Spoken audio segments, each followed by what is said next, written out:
બિલખામાં આપ કાર્યકર્તા મીટિંગમાં માં અમૃત યોજનામાં ડેન્ટલ સારવારનો સમાવેશ કરવા, ધારાસભ્ય ગોપાલ ઇટાલિયાને વિધાનસભામાં રજૂઆત કરવા કાર્યકર્તાઓએ કરી માંગ। નમસ્કાર, સહજ ન્યૂઝ સાથે હું છું ગોપાલ ભેસાણિયા। બિલખાથી અમારા પ્રતિનિધિ સુલતાન ચૌહાણ પાસેથી મળતી માહિતી મુજબ જૂનાગઢ જિલ્લાના બિલખા ગામે આમ આદમી પાર્ટીના આગેવાન તથા ધારાસભ્ય ગોપાલ ઇટાલિયા આપ દ્વારા સ્થાનિક સ્વરાજ ચૂંટણી સંસ્થાઓની આવનારી ચૂંટણીને લઈને સ્પષ્ટ સંદેશ આપતી મહત્વપૂર્ણ બેઠક યોજાઈ।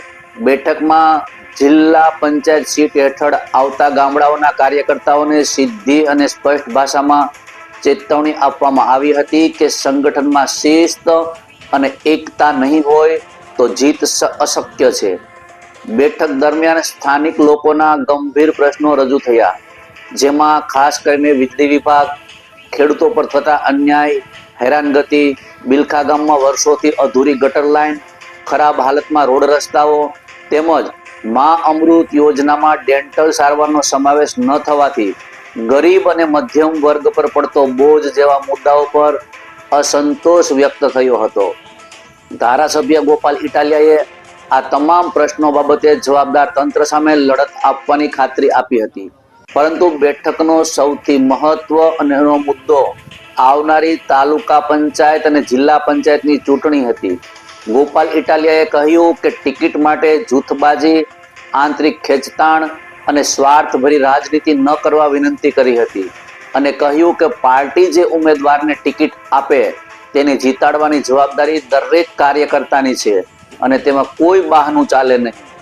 તેમણે બેઠકમાં હાજર કાર્યકર્તાઓને જમીન સ્તરે કામ કરવા, લોકોના પ્રશ્નો માટે લડવા અને આવનારી સ્થાનિક સ્વરાજની ચૂંટણીમાં આમ આદમી પાર્ટીને મજબૂત વિકલ્પ તરીકે ઊભી કરવાની સૂચના આપી હતી।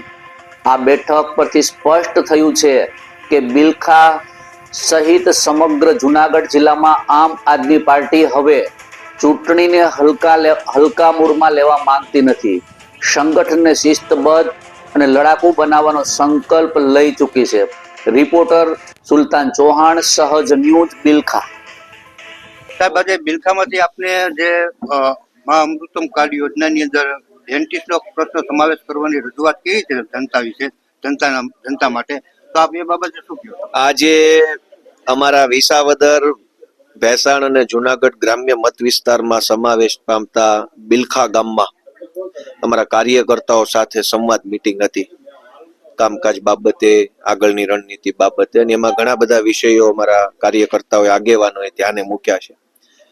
આ વિષયોમાં એક બે ખૂબ સારા વિષય પણ ધ્યાનમાં મૂકવામાં આવ્યા છે, જેમાં આજે સરકાર તરફથી આરોગ્ય માટે મા કાર્ડ આપવામાં આવે છે। આ કાર્ડમાં અત્યારે વિવિધ પ્રકારના રોગો અને બીમારીઓનો સમાવેશ છે, પરંતુ દાંતને લગતી બીમારી કે દાંતને લગતી સારવારનો સમાવેશ નથી। સામાન્ય રીતે માણસની એક ઉંમર થાય પછી એના દાંતને લગતી તકલીફો વધારે ચાલુ થતી હોય છે, અને ગરીબ માણસ હોય અને એની પાસે દાંતની સારવાર કરે, કેમ કે દાંત વસ્તુ એવી છે કે રોટલા ખાવ તો શરીર ચાલે, દાંત ખરાબ હોય તો ખાવાની તકલીફ ઊભી થાય।